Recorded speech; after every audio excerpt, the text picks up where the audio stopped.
बड़े ही धूमधाम से, बड़े उत्साह और उल्लास के साथ मनाया गया यहाँ पर सूर्य षष्ठी का पर्व। सूर्य षष्ठी कहें, उषा पर्व कहें, उषा पूजन, और ये प्रकृति से ही सारी व्यवस्था केंद्रित रहती है, सत्ता से लेकर के प्रकृति तक, और प्रकृति पुरुष का ये संयोग होता है। तो इस तरह से प्रकृति पुरुष का के अवर्ण्यमान रचना का लोप हो रहा, तो इस तरह की बातें आती हैं। या ये कहें कि प्रकृति पुरुष के अवर्णमान रचना का मेल हो रहा, तो रचना के मेल की बात प्रकृति और पुरुष की। हम सूर्य षष्ठी की बात कर रहे हैं, तो वैसे तो देखें आप तो एक परंपरा है, एक कहावत कही गई है कि उगते सूर्य को लोग प्रणाम करते हैं, अस्त होते को कोई नहीं करता। लेकिन सूर्य षष्ठी का पर्व ऐसा पर्व है, ये 3 दिन चलने वाला, कि यहाँ उदित होते सूर्य को भी प्रणाम करते हैं, अस्त होते सूर्य को भी प्रणाम करते हैं, और फिर अगले सूर्योदय को फिर वहां पर जाकर के वहां से प्रसाद वितरित करना, ग्रहण करना, सारी प्रक्रियाएं संपन्न होती हैं। यह हालांकि यह नारी का पूजन अधिक है, नारी अधिक करती हैं, वैसे प्रतिबंध पुरुषों पर नहीं है, लेकिन परंपरा वही है। वैदिक काल से ये परंपरा चली आ रही है सूर्य पूजन की। ऋग्वेद की बात करें तो सूर्य पूजन का पर्व, उसमें उल्लेख मिलता है ऋग्वेद से भी। और हम अगर यहाँ बात करते हैं, अभी वर्तमान में आते हैं, तो बिहार में यह परंपरा अधिक प्रचलित हुई, और धीरे धीरे इतना प्रसिद्ध होती गई, इतना बढ़ती गई, बिहार झारखंड से लेकर के धीरे धीरे इसका विस्तार शुरू हुआ। तो अगर हम कहें बिहार के मगध मैथिली भाषी इलाका, मैथिली यानी मिथिलांचल कहें, मिथिलांचल सीमांचल से लेकर के यह प्रक्रिया जब धीरे धीरे बढ़नी शुरू हुई, तो सोनांचल तक आज इस समय केंद्रित है और विकसित है। मिथिलांचल, सोनांचल, सीमांचल, और अगर हम बात करें आर्यावर्त के, तो उत्तर काशी से दक्षिण काशी तक ये अब काफी ओजस्वी रूप में यहाँ पे विस्तारित हुई है और प्रखर रूप में पूजित हो रही है ये परंपरा। इसकी बात करें उत्तर काशी से दक्षिण काशी तक, और मिथिलांचल सोनांचल से लेकर के सीमांचल से लेकर के सोनांचल तक ये बढ़ती गई, और धीरे धीरे अब और ये आगे बढ़ रही है मध्य प्रदेश तक। तो उधर देखें, हम मिथिलांचल की बात की हमने, तो मिथिलांचल का इलाका उधर उसके तराई भाग नेपाल के, जनकपुर, विराटनगर, धनुषा नेपाल के ये जिले, और यहाँ भी यही प्रथा जब प्रचलित होती गई है नेपाल के तराई भाग में, तो सीमांचल, बिहार के सीमांचल से लेकर के यह प्रथा धीरे धीरे और बढ़ती गई पश्चिम बंगाल तक भी। पश्चिम बंगाल में बड़े उत्साह से पूजन हुआ है सूर्य षष्ठी का, सूर्य देव को प्रणाम करने का पश्चिम बंगाल में भी काफी हुआ है। तो पूरा का पूरा उत्तर भारत का क्षेत्र धीरे धीरे पूरा ये काफी विकसित कर चुका है अपने आप को सूर्य षष्ठी के नाम पर। और हम बात करते हैं सोनभद्र की, जिसे हम ये कहते हैं कि आपको जो अभी आप देखेंगे दृश्य, तो एक आईने के रूप में इसको देखें, एक वानगी देखें, इस वानगी से पूरी झलक पाएंगे आप सूर्य षष्ठी के पर्व की। यही प्रक्रिया हर जगह पूरी विकसित है। उधर पूर्वी उत्तर प्रदेश, जिसे पूर्वांचल कहेंगे, तो पूर्वी उत्तर प्रदेश प्रांत काशी तक वो प्रथा धीरे धीरे बिहार से शुरू होकर के बढ़ती गई। तो उधर झारखंड भी पूरा प्रभाव में रहा। बिहार और झारखंड का हिस्सा आपस में काफी तारतम्यता का रहा है, अविभाज्य अंग रहा है झारखंड। उसे हम महाभारत काल में कहें तो अंग देश, कर्ण का जो अंग देश था वह इलाका, पूरे इलाके में यह व्यवस्था फैलती गई है, फैलती जा रही है। आप एक झलक के रूप में इस पूजन को देखें, इसका आनंद लें, और वीडियो अच्छा लगे तो इसे सब्सक्राइब करें, लाइक करें और लोगों तक इस प्रथा की परिपाटी, इस प्रथा का विस्तार पहुंचाएं।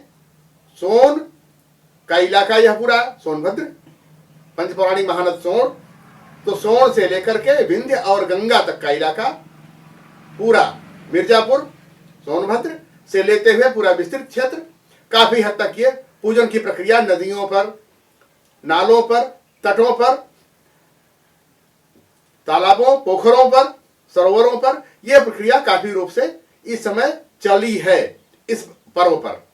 और देखें आप तो सोनभद्र की बात करें तो झारखंड का सटा हुआ बॉर्डर, सरहद उसकी कनहर, कनहर से लेकर के इधर सोनभद्र का इलाका बकहर तक, कनहर बकहर बीच में बेलन, ये पूरे इलाके नदियों के तट पर काफी कुछ पूजन हुए हैं। और धीरे धीरे गंगा तक, उत्तर में बढ़े तो गंगा तक, तो यह पूरा इलाका अभी आपको एक झलक प्रस्तुत कर रहा है इस पर्व की आईने के रूप में। और इसी से पूरी व्याख्या इसकी परिभाषित होगी प्रकृति के पूजन की।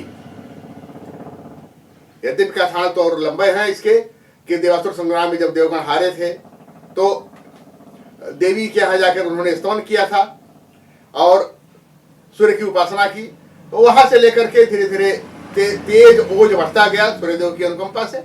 इस तरह की बातें भी इसमें जुड़ी हैं।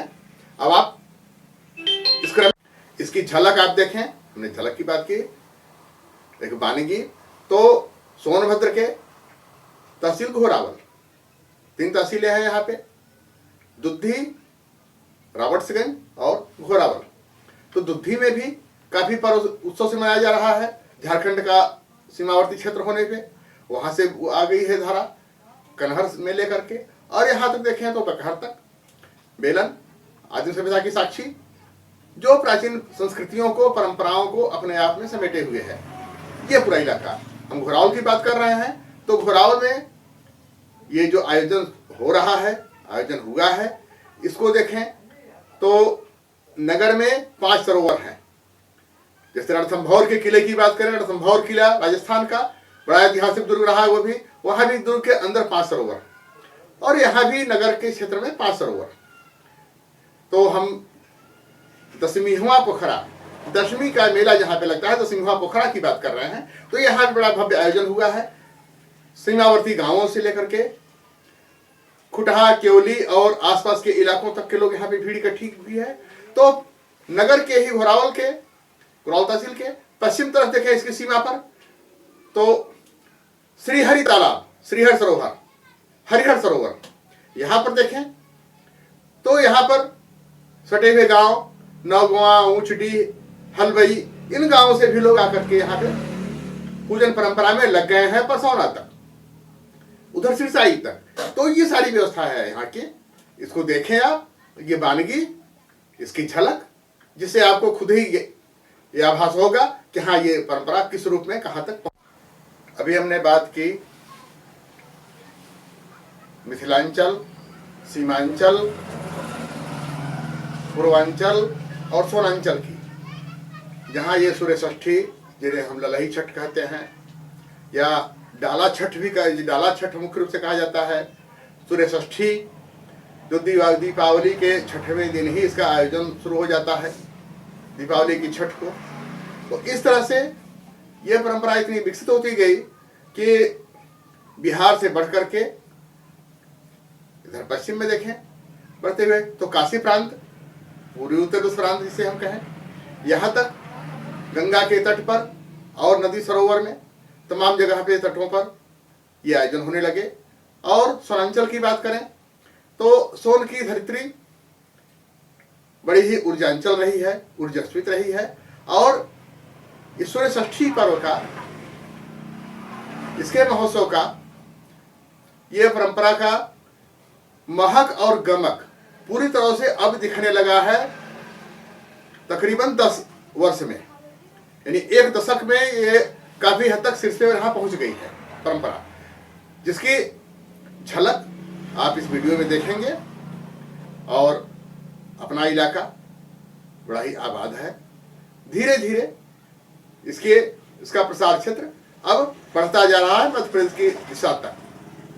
तो इसको देखें, मैथिली बोली हुई जाने वाले मिथिलांचल की बात देखें तो मैथिली की भाषा जनकपुर, विराटनगर, धनुषा, नेपाल में, और सीमांचल की बात करें, सीमांचल से पूर्व थोड़ा सा आगे बढ़ने पे पश्चिम बंगाल में, ये सारी जगह अब इसकी परंपरा एकदम शिखर पर पहुंच गई है।